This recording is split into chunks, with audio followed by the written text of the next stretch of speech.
Psychology में जब हम स्टडी करते हैं या साइकोलॉजिकल जब हम रिसर्च कर रहे होते हैं और रिसर्च करने के बाद जब हम डेटा एनालिसिस के प्रोसेस में होते हैं तो कई बार हमें एक ऐसे स्कोर की ज़रूरत पड़ती है जिससे ये जानकारी मिले कि वो स्कोर अपने आप को ऐसे जगह पोजीशन किया हुआ हो जिसके ऊपर 50% स्कोर स्टैंड कर रहे हो और जिसके नीचे 50% स्कोर्स स्टैंड कर रहे हो।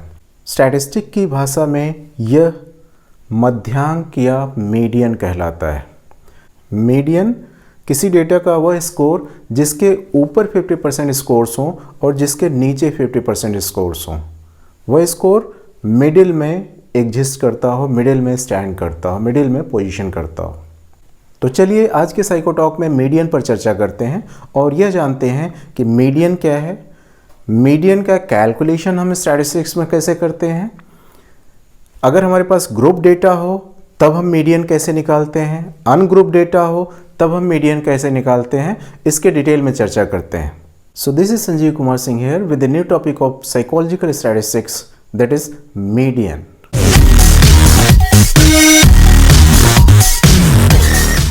गिलफोर्ड ने मीडियन को डिफाइन करते हुए लिखा है, the median is defined as that point on the scale of measurement above which are exactly half of the cases and below which are the other half। इसका तात्पर्य है कि मीडियन किसी स्केल पर वह स्कोर है जिसके ऊपर आधे स्कोर्स स्टैंड करते हैं और जिसके नीचे आधे स्कोर्स स्टैंड करते हैं। तो चलिए देखते हैं मीडियन का कैलकुलेशन हम साइकोलॉजिकल स्टैटिस्टिक्स में कैसे करते हैं। अगर हमारे पास अनग्रुप्ड डेटा हो उसका फॉर्मूला क्या होता है और उसका कैलकुलेशन हम कैसे करते हैं। अगर हमारे पास ग्रुप्ड डेटा हो तो उसका फॉर्मूला क्या होता है और उसके द्वारा हम मीडियन का कैलकुलेशन कैसे करते हैं। मीडियन इसको capital M small d small n के रूप में लिखते हैं। सबसे पहले देखते हैं कि अगर हमारे पास डेटा अनग्रुप्ड हो तो उसके लिए क्या फॉर्मूला यूज़ करते हैं और कैसे उसका कैलकुलेशन करते हैं। अनग्रुप डेटा के लिए जो फॉर्मूला यूज़ किया जाता है वह है n+1 upon second score. Group data के लिए जो फॉर्मूला यूज़ किया जाता है या ग्रुप डेटा का जो मीडियन कैलकुलेट किया जाता है उसके लिए जो फॉर्मूला हम यूज करते हैं वह है L+n/2 minus capital F upon FM into class interval या CI। तो चलिए एक अनग्रुप डेटा लेते हैं और अनग्रुप डेटा का फॉर्मूला अप्लाई कर उसका मीडियन कैलकुलेट करते हैं। सपोज हमारे पास कुछ डेटा हैं जैसे 5, 7, 9, 11, 8, 6, 5, 10, 12, 14 एंड 11। तो सबसे पहला काम हमको क्या करना होता है, सबसे पहले हमको इन नंबर्स को ऑर्डर में करना होता है। सबसे पहले हम इन नंबर्स को असेंडिंग सीरीज या आरोही क्रम में व्यवस्थित करेंगे।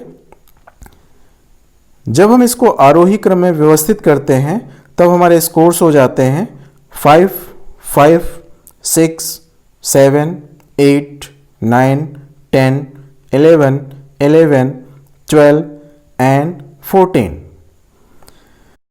मीडियन का फॉर्मूला था n+1 upon second score. n कितनी संख्याएं हैं, इसमें 11 संख्याएं हैं हमारे पास। सो हम फॉर्मूला अप्लाई करते हैं 11+1 divided by 2 is equal to 12 divided by 2 is equal to sixth score. So sixth score will be the median of this data. Sixth score कौन सा है, 5, 5, 6, 7, 8, 9। 9 हमारा सिक्स्थ स्कोर है, सो 9 will be median of this data. तो इस प्रकार से कोई भी अनग्रुप डेटा अगर हमारे सामने हो और उसका मीडियन हमको कैलकुलेट करना हो, सबसे पहले हम उसको एक ऑर्डर में अरेंज करेंगे, असेंडिंग ऑर्डर में, आरोही क्रम में, हम बढ़ते हुए क्रम में हम उसको अरेंज कर लेते हैं। अरेंज करने के बाद फॉर्मूला अप्लाई करते हैं और जो फॉर्मूला के बाद हमको नंबर मिलता है वह हम काउंट कर लेते हैं कि उस नंबर पर उस डेटा में कौन सी संख्या आ रही है। उस नंबर पर उस डेटा में जो संख्या आती है वही संख्या उस अनग्रुप डेटा का मीडियन होगा। मीन्स वह ऐसी संख्या होगी जिसके ऊपर 50% स्कोर्स होंगे और जिसके नीचे 50% स्कोर्स होंगे। अभी जो हम लोगों ने देखा उसमें n हमारा ऑड था 11, लेकिन अगर यह n इवन में हो तब हम उसका मीडियन कैसे कैलकुलेट करेंगे, चलिए देखते हैं। इवन डेटा का एक एग्जाम्पल लेते हैं और फिर उसका मीडियन कैलकुलेट करते हैं। सपोज हमारे पास एक ऐसा डेटा है 32, 33, 34, 35, 38, 42, 45 एंड 58। यहाँ n हमारा 8 है जो कि इवन है। ऐसे में जब हम फॉर्मूला अप्लाई करते हैं तब देखते हैं 8 + 1 divided by 2 is equal to 9/2 is equal to 4.5 score. Means चौथे और पांचवें स्कोर के बीच हमको मीडियन मिलेगा। फोर्थ स्कोर इस डेटा में हमारा था 35, फिफ्थ स्कोर इस डेटा में हमारा है 38।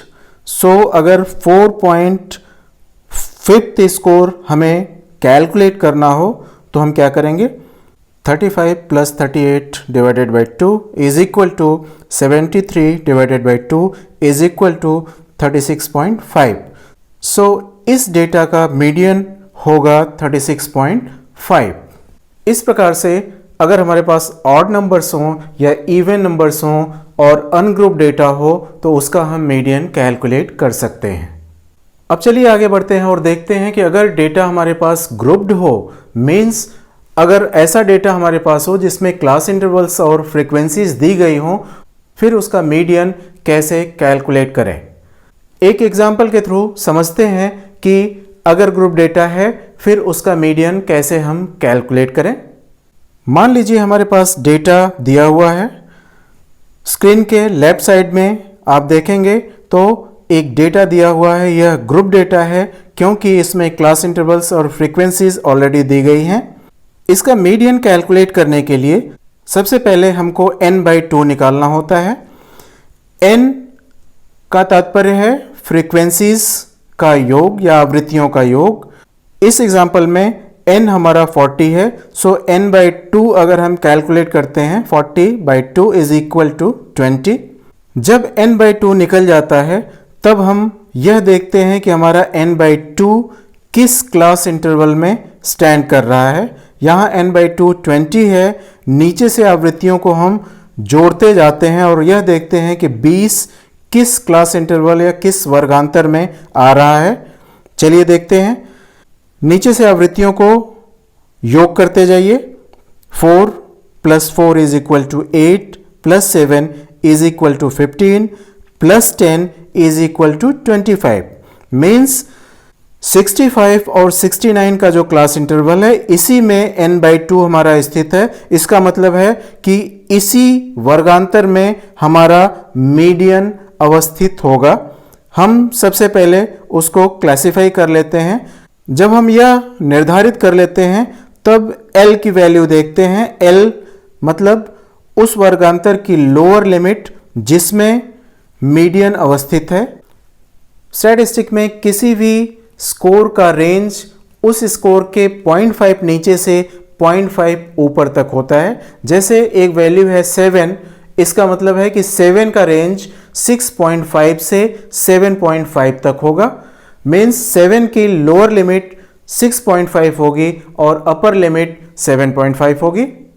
L निर्धारित करने के बाद हम F को निर्धारित करते हैं। F का मतलब है कि जिसमें मीडियन है उसके नीचे की आवृत्तियों का योग। मीडियन हमारा 65 से 69 वाले क्लास इंटरवल में है, उसके नीचे की आवृत्तियां 3 हैं। 4 + 4 + 7 इज इक्वल टू 15। सो हमारा F यहां हो जाएगा 15। अगली वैल्यू हमको निर्धारित करनी है वो है FM। FM का मतलब है कि जिसमें मीडियन अवस्थित है उस वर्गांतर की आवृत्ति। मीडियन हमारा 65 से 69 के क्लास इंटरवल में अवस्थित है। सो इसकी आवृत्ति 10 है। यहाँ हमारा FM हो जाएगा 10। क्लास इंटरवल का मतलब है वर्गांतर का आकार। आप वर्गांतर को देखें 50, 55, 60, 65, 70, 75, 80। अगर राइट हैंड साइड से देखें 54, 59, 64, 69, 74, 79, 84 मीन्स 5 का डिफरेंस है। इसका मतलब है कि क्लास इंटरवल हमारा 5 हो जाएगा। अब सभी वैल्यूज को, फॉर्मूला के सभी वैल्यूज को हमने निर्धारित कर लिया। अब सभी वैल्यूज को फॉर्मूला में रखते हैं। L plus N by two minus F divided by F M multiplied by class interval is equal to 64 plus 5 is equal to 64.5 plus 20 minus 15 divided by 10 multiplied by 5 is equal to 64.5 plus 5 multiplied by 5 divided by 10 is equal to 64.5 plus 2.5 is equal to 67. So 67 हमारा इस grouped data का median होगा। इस प्रकार से कोई भी अगर ग्रुप डेटा हमारे पास है, सबसे पहले हम फॉर्मूला लिखते हैं। फॉर्मूला लिखने के बाद फॉर्मूला के सभी वैल्यूज को डिफाइन करते हैं। जब हमारे पास सभी वैल्यूज मिल जाती हैं, मीन सबसे पहले n/2 हम देखते हैं। n/2 के बाद हम यह देखते हैं कि मीडियन हमारा कहाँ स्टैंड कर रहा है। जब n/2 और मीडियन हम निर्धारित कर लेते हैं, तब f देखते हैं। f जिसमें मीडियन स्थित है उसके नीचे की आवृत्तियों का योग कर देते हैं, इसी को संचयी आवृत्ति कहते हैं, नीचे की आवृत्तियों का योग। फिर उसके बाद FM जिसमें मीडियन है उसकी आवृत्ति या फ्रीक्वेंसी, और फिर क्लास इंटरवल जो वर्गांतर है उसकी साइज क्या है, उसका आकार क्या है। सभी वैल्यूज को रखकर हम मीडियन कैलकुलेट करते हैं। सो आज के लेक्चर में हम लोगों ने देखा कि अगर हमारे पास अनग्रुप डेटा हो और वह डेटा ऑड में हो तब हम मीडियन कैसे निकालते हैं, अगर वह डेटा इवन में हो तब हम उसका मीडियन कैसे निकालते हैं, और अगर हमारे पास ग्रुप डेटा हो जिसमें क्लास इंटरवल्स और फ्रीक्वेंसीज ऑलरेडी दी गई हैं, तब हम फॉर्मूला कौन सा अप्लाई करते हैं और फिर मीडियन कैलकुलेट कैसे करते हैं। तो पिछले लेक्चर में हम लोगों ने देखा था कि मेजर्स ऑफ सेंट्रल टेंडेंसी में मीन का कैलकुलेशन कैसे करते हैं। आज के लेक्चर में हम लोगों ने समझा कि मेजर्स ऑफ सेंट्रल टेंडेंसी में मीडियन का कैलकुलेशन कैसे करते हैं। आगे के लेक्चर में मेजर्स ऑफ सेंट्रल टेंडेंसी के नेक्स्ट पार्ट के साथ आपसे फिर मिलते हैं। तब तक stay safe, continue your studies and respect your parents. Thank you.